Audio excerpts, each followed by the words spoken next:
juga gitu.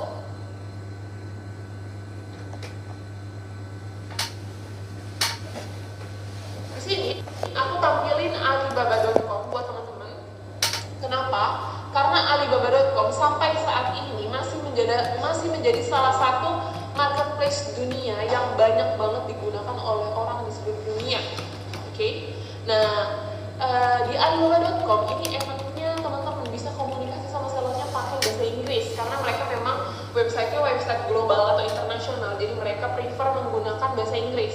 Itu keuntungan yang pertama. Yang kedua, untuk buat account di Alibaba.com atau buat akun itu sangat mudah banget untuk kalian pakai email. Aku sendiri ya, karena saya bilang gitu buat bikin akunnya kalian cuma daftar email, saya isi data diri udah gitu aja, sama kirim kode OTP. Simple banget. Dan Alibaba.com itu juga kayak punya fasilitas yang menjamin supplier-suppliernya itu bagus dan terpercaya. Aku langsung contohin aja. Contoh, aku mau main di alat-alat jam tangan smartwatch gitu. Jadi aku masukin ke kolom storage, aku tulis smartwatch. Lalu banyak banget di sini smartwatchnya. Lihat ya teman-teman, smartwatchnya kan bagus-bagus. Nah ini teman-teman harus benar-benar make sure ke bagian ini, yaitu yang atas ke bagian yang sini. Aku saranin teman-teman harus cek bagian supplier types dan bagian response rates. Oke. Contoh yang ini, bagian trade assurance untuk menjamin atau untuk memastikan bahwa supplier ini masuk ke dalam kategori transaksi yang aman, yang artinya sudah banyak transaksi yang dilaksanakan oleh si seller dan transaksinya semua lancar. Jadi teman-teman wajib banget cek bagian trade assurance. Yang kedua itu ada bagian gold supplier, atau kalau teman-teman mungkin ada juga yang menemukan istilahnya verified supplier, itu sama dua-duanya. Jadi untuk mendapatkan predikat verified supplier atau gold supplier, yang belum tahu, itu seller di Alibaba.com wajib bayar sekitar lebih dari 40 juta rupiah per tahun untuk mendapatkan predikat itu teman-teman. Jadi itu menjadi kayak jaminan bahwa supplier ini tuh nggak neko-neko, artinya transaksinya aman, nggak tipu-tipu dan lain-lain. Yang terakhir, jangan lupa di filter by response rate. Kenapa? Karena seller yang bagus, seller yang baik dan terpercaya itu biasanya akan merespon chatnya teman-teman itu ya maksimal ya 3 jam lah, karena kan yang dibalas nggak cuma chatnya teman-teman. Jadi aku saranin teman-teman cari seller yang respon rate-nya di atas 70% lah, itu udah oke banget sih menurut aku gitu. Oke, jadi aku akan ulaskan lagi. Di sini ada bagian gambar produknya. Jadi gambar ini mungkin juga aku pernah nemuin ada yang nanya, Mbak boleh nggak sih kita ambil gambar yang ada di websitenya? Boleh banget. Itu semua memang ditujukan untuk umum, untuk dilihat oleh siapa aja, jadi boleh banget diambil. Jadi ini merupakan gambar produknya. Selanjutnya di sini ada nama produknya. Biasanya di namanya itu ada tahun pengeluarannya. Contoh yang paling atas itu ada Shenzhen Xiaomi X16X Watch Android Sport Smartwatch made in mobile phone 2017. Nah itu ada tahunnya. Lalu ada Shenzhen itu nama daerah di sana gitu. Jadi biasanya nama ini didetailin banget sama si sellernya sampai kayak gini kan, man in mobile phone, berarti ya peruntukannya buat laki-laki, tapi kalau cewek pakai juga nggak masalah. Lalu di sini ada bagian harga, dan teman-teman harus cek. Ada supplier yang membuat harganya range seperti yang ini. Ada supplier yang nggak tulis range, dia tulis kalau mau beli 1 sampai 5 misal itu harganya sekian, 5 sampai 100 sekian, 100 sampai 1000 sekian gitu. Jadi di sini suppliernya mencantumkan nih bahwa untuk harga ini produk ini itu sekitar $10,5 sampai $11,2. Jadi dalam bentuk range. Oke, di bawahnya itu ada minimum ordernya. Untuk produk contoh yang di atasnya ini minimum ordernya ada 500 pieces. Tapi buat teman-teman mungkin Mbak boleh nggak sih kalau aku tuh mungkin minatnya cuma 300 atau 400, itu nggak masalah banget teman-teman. Coba, nggak ada salahnya coba komunikasikan sama sellernya. Siapa tahu sellernya bisa bantu untuk pengiriman atau pembelian yang lebih sedikit dari minimum order. Tapi yang pasti harganya akan jauh, mungkin ya beda sedikit 5 tahun.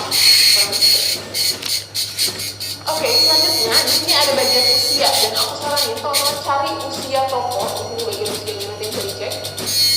Cari supplier yang tokonya itu sudah berusia lebih dari 2 tahun. Kenapa harus di atas 2 tahun? Karena ketika teman-teman punya toko di alibaba.com, contoh tokonya ini baru 1 minggu, itu di website alibaba.com-nya itu dicantumkannya 1 tahun. Atau teman-teman punya toko 1 bulan, 3 bulan, bahkan setahun kurang 1 hari, itu teman-teman ditulisnya 1 tahun. Tapi ketika teman-teman sudah melewati 1 tahun, contoh tokonya itu 1 tahun 1 minggu, itu dicantumkan di sini 2 tahun gitu. Jadi nggak ada istilah bulan, sama sistem Alibaba itu dibulankan semua. Itu alasannya kenapa kami menyarankan teman-teman cari supplier yang usia tokonya di atas 2 tahun, bahwa memastikan suppliernya udah lebih dari 1 tahun, udah pasti ada, udah pasti melewati 1 tahunnya di alibaba.com. Tapi ketika supplier berusia 1 tahun, belum pasti dia 1 tahun ada di alibaba.com, kurang lebih kayak gitu.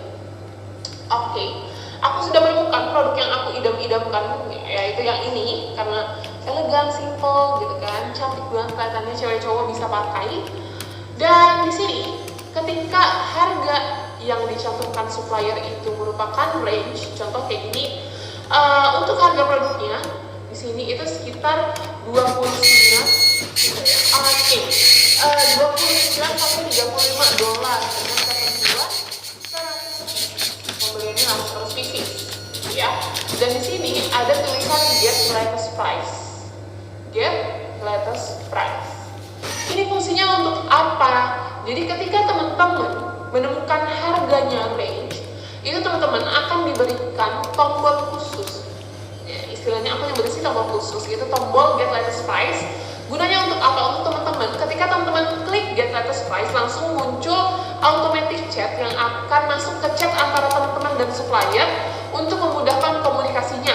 Contoh, ini aku ketik get latest price, aku klik get latest price, lalu aku tulis bahwa aku pengen 1000 pieces nih. Jadi ketika aku klik get latest price yang tadi, ada kotak nanti yang muncul pop up gitu, yang meminta kita mencantumkan mau berapa pieces. Aku tulis 1000, akhirnya muncul automatic chat, hi, I would like to bla bla bla bla, sampai ada keterangan I'm interested in buying 1000 pieces. Jadi udah ada automatic chat yang akan langsung masuk ke sellernya. Nah, nanti kita tinggal tunggu respon sellernya. Dan ini dijawab sama sellernya, hello, have a good time, product detail, MOQ, minimum order quantity itu 1000 pieces sesuai permintaan aku. Ternyata untuk 1000 pieces aku dikasih harga yang cuma 2,25 dolar. Ini harga yang diberikan seller untuk per pieces. Lalu dia juga menjelaskan terkait kapasitas dan size. Size di sini bisa dikategorikan kayak box dari jamnya, itu sekitar 9x6x11 cm. Sampai di sini ketika teman-teman sudah ngerasa oke, aku kayaknya setuju nih sama seller yang ini, kayaknya aku mau beli produknya dan harganya juga termasuk murah, teman-teman bisa langsung lanjutkan chatnya di sini. Atau teman-teman aku saranin lebih baik minta WhatsApp ataupun emailnya si seller. Kenapa? Karena itu lebih memudahkan untuk teman-teman bertukar informasi, termasuk untuk kirim packing list, invoice. Tapi ada salah satu media chat lagi, di mana ini banyak banget dipakai orang di China, namanya WeChat, teman-teman. Jadi WeChat itu seperti WhatsApp-nya di Indonesia. Semua orang di China itu punya WeChat, teman-teman. Kenapa? Karena WeChat itu seperti gabungan antara Facebook, Instagram, WhatsApp, OVO. Jadi di WeChat itu mereka bisa update status, bisa update foto, bisa teleponan, video call, bahkan pembayaran pakai WeChat Pay juga bisa. Tapi ada satu hal yang menjadi kendala sebelumnya member-member kita kalau mau daftar WeChat, karena teman-teman diwajibkan untuk scan barcode. Dalam artian teman-teman nanti ketika punya account baru akan muncul barcode di profilnya teman-teman yang harus di-scan oleh orang atau akun yang sudah berusia di atas 6 bulan. Nah ini jadi suatu kendala, tapi aku mau ngasih tahu keuntungan pakai WeChat itu apa sih gitu. Jadi kalau teman-teman misalkan ngirim bahasa Indonesia ke seller, nanti sellernya tinggal kayak gini aja, sellernya blok semua tulisannya teman-teman, nanti yang teman-teman kirim, dia tinggal klik tulisannya, pilih translate to China, semudah itu teman-teman. Jadi dia bisa translate langsung. Begitu juga dengan teman-teman, ketika teman-teman terima bahasa Mandarin, Indonesia, tapi teman-teman jangan pakai bahasa alay. Contoh, aku pengen smartwatch 1000 pieces, teman-teman chatnya AQ, pakai Q gitu kan, AQ. Pengennya PGM atau pakai angka 9, P9M, smartwatch gitu, nggak bakal ke-translate di sistemnya WeChat. Jadi itu salah satu tips lagi buat teman-teman untuk komunikasi dengan seller agar lebih mudah. Oke, kalau teman-teman udah nemuin, Mbak, aku udah nemuin supplier nih Mbak yang aku mau, terus gimana lagi nih Mbak Fitri kelanjutannya gitu. Jadi kelanjutannya kurang lebih seperti ini. Pertama-tama, ini anggaplah ini teman-teman ya, karena aku nggak tahu mukanya teman-teman, makanya aku buat hitam aja. Jadi ini teman-teman semua yang lagi nonton di rumah, teman-teman harus cari dulu produknya di alibaba.com. Oke, teman-teman harus cari dulu produknya di alibaba.com. Ketika teman-teman sudah cari produknya di alibaba.com, nanti teman-teman komunikasikan sama seller bahwa masih smartwatch-nya tadi ya. Contoh, hey supplier, saya mau smartwatch nih 100 pieces. Saya mau dikirim ke Guangzhou. Aku punya partner yang punya gudang di Guangzhou. Kirim aja ke mereka. Nanti mereka yang akan bantu impor ke Indonesia. Berapa yang harus saya bayar? Nah, ini prosesnya sampai di sini nih, teman-teman. Jadi shop di sini artinya teman-teman sudah deal dengan si sellernya, sudah fix lah order sama seller, udah diberikan harga dan lain-lain.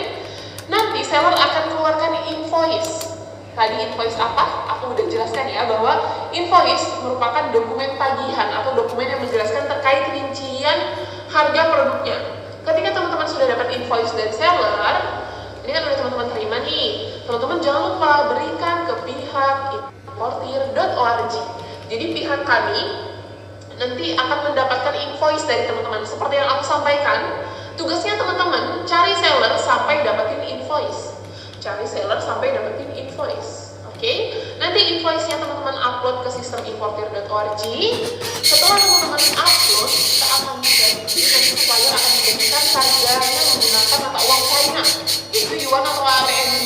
Oke, yuan atau RMB. Setelah nanti yuan atau RMB di dalam invoice-nya kami convert ke rupiah, jadi kami akan buatkan bill di sistemnya teman-teman.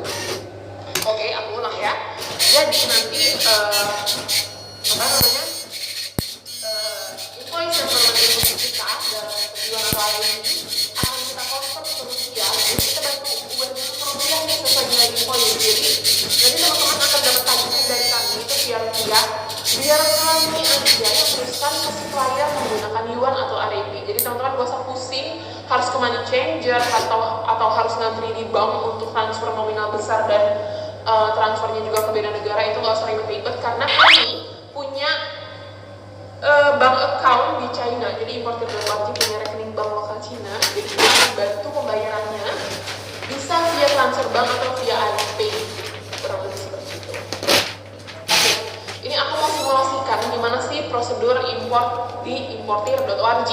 Contohnya, ini udah ada supplier A, supplier B, dan supplier C. Jadi ini ada 3 supplier yang kita mau import nih produknya. Jadi dari 3 supplier ini, mereka akan kirim semua barangnya ke gudang kita masukkan dalam satu kontainer, lalu akan kita bawa ke pelabuhan China.